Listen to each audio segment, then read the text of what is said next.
नमस्कार मित्रांनो, लक्ष्मी निवास पुढील भागामध्ये पोलीस निवासकडून खड्डा खांदून घेतात. आता तो विचार करतो, हे पोलीस का करतायत असं? मला मान्य आहे, मी गाडी चालवत असताना फोनवर बोलत होतो, पण मी दंड भरायला तयार आहे. तो न घेता हा खड्डा का खांदायला सांगतायत? देवा, मला तर काहीच कळत नाही. जानू आजोबांशी बोलते आणि बाहेर येते, तर ललिता शांत उभी असते आणि विचार करते, ह्या विश्वाला अचानक काय होतं? नाही म्हणजे मी समजू शकते, त्याचं एका मुलीवर प्रेम होतं आणि ती गेल्यामुळे त्याला खूप त्रास होत होता.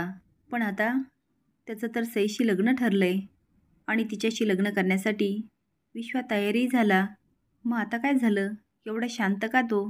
तेवढे जानू म्हणते काकू, पण तिचं काय लक्ष नसतं. ती परत आवाज देते, काकू. आता ललिता भानावर म्हणते, हां हां काय? जानू विचारते, काय झालं? तुम्ही कुठे हरवलात? काही प्रॉब्लेम आहे का?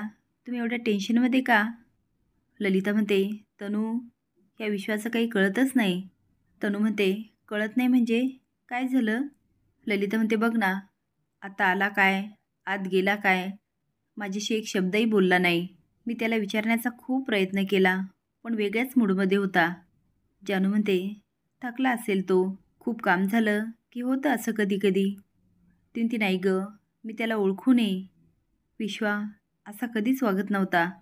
अगं, धड जेवला की नाही हे पण माहिती नाही, आणि अजून सई पण नाही आली, हे पण नाही आले. नाहीतर त्यांनी विचारलं असतं की जेवला की नाही, मला तो सांगायलाच तयार नाही. जानू मनात विचार करते, काय झालं असेल विश्वाला, आणि म्हणते, काकू तुम्ही काळजी करू नका, आणि विश्वाकडे जाते. रूममध्ये विश्वा जानूचा फोटो बघत असतो आणि रडत म्हणतो, जानू, तू माझी कधीच का नाही झालीस? तुझ्याएवढं प्रेम मी कुणावर करू? त्याला आता आठवतं, कॉलेजमध्ये जानू आणि तो एकमेकाला खाणाखुणा करत असतात. विश्वा म्हणतो, माझ्या प्रत्येक श्वासात तू होतीस, तू माझी कधीच होऊ शकत नाही जानू. तेवढे जानू दरवाजे उघडते आणि हे सगळं ऐकते आणि बघते तर काय, विश्वाच्या हातामध्ये तिचा फोटो असतो आणि फोटोकडे बघत तो खूप रडत असतो आणि म्हणतो, जानू, मी तुझ्यावर खूप प्रेम करायचो, अगदी जीवापाड, माझ्या जीवापेक्षाही जास्त.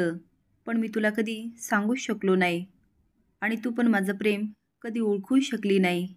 मी बोलायला पाहिजे होतं जानू, तुला सांगायला पाहिजे होतं, माझं तुझ्यावर खूप खूप प्रेम आहे. हे ऐकल्यानंतर जानूच्या पायाखालची जमीनच सरकते आणि मागच्या मागे ती स्वतःच्या रूममध्ये जाते आणि रडत म्हणते, म्हणून विश्वाने माझ्याशी कायमचं बोलणं थांबवलं. का केलं असं? मला का नाही सांगितलं त्याचं माझ्यावर प्रेम आहे? पोलीस म्हणतात चल. श्रीनिवास म्हणतो, अहो आता काय करायचं ते तरी सांगा. ते म्हणतात चल म्हणतो ना. ते आता त्याला गाडीजवळ घेऊन जातात आणि म्हणतात, डिक्की उघड. तो म्हणतो, डिक्की? डिक्की कशाला? इन्स्पेक्टर म्हणतात, जेवढं सांगितलं ना तेवढं कर. हवालदार म्हणतो, अरे पार्सल काढायचे.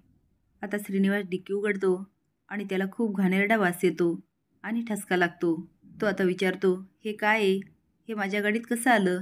इन्स्पेक्टर म्हणतात, अहो तुमच्या गाडीतून आलो आणि तुम्हालाच माहिती नाही? तो अहो पण हे नक्की काय आहे? हवालदार विचारतात, तुला काय वाटतं?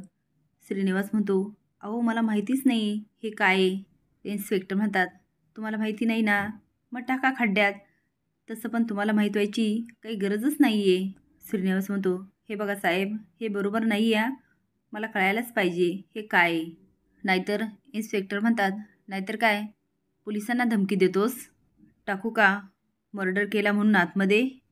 आता श्रीनिवास चांगलाच हादरतो आणि म्हणतो, मर्डर? कुणाचा मर्डर? आणि मी कुठे केला? इन्स्पेक्टर म्हणतात, हे तुला माहिती आहे, आम्हाला माहिती आहे, पण कोर्टाला कुठे माहिती आहे? आता जे सांगेल ना ते गपगुमान करायचं, हे घ्यायचं आणि त्या खड्ड्यात टाकायचं. आता बघूया श्रीनिवास हे करतो की नाही. असेच नवीन अपडेट जाण्यासाठी लाईक आणि सबस्क्राईब करा. धन्यवाद.